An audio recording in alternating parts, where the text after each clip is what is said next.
talking to us. Just tell us a bit more about what you've been told.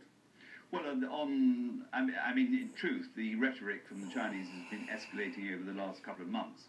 They suggest that our inquiry is deemed to be meddling in the internal affairs of another country. And on Friday afternoon, the deputy ambassador to the Chinese embassy told me that our proposed visit in a couple of weeks' time would not be allowed to take place, and that we wouldn't be allowed to enter Hong Kong.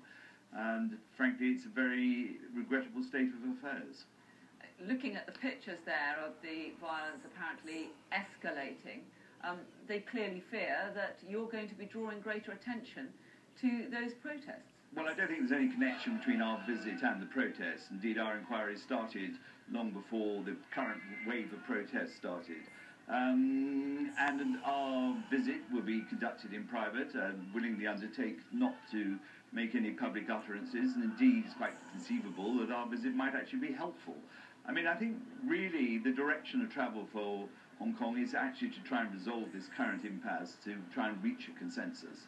And I would encourage the leaders of the protests in Hong Kong and the Hong Kong authorities to sit down around the table and try and work out an acceptable way of electing the chief executive, which is the issue at the heart of the current protests.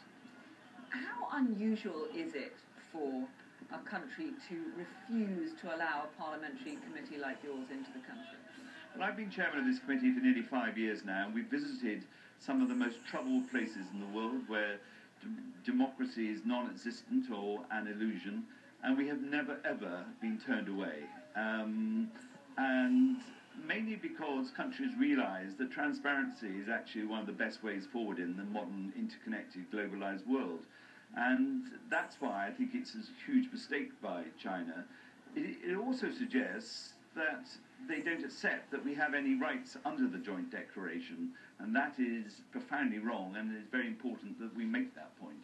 The Foreign Office have said the decision is regrettable, but would you like the government to be a bit more robust in standing up to the Chinese on this? Well, I'd like to think that when we come to the debate in the House, which if my application for a debate is accepted, will probably take place tomorrow, will actually be more robust when a minister can get to the dispatch box, be quizzed on it, and set out his view. Personally, I think the whole episode is an affront to the free men and women of the world, and that's why it can't go uncommented on. And where does this leave relations between Britain and China?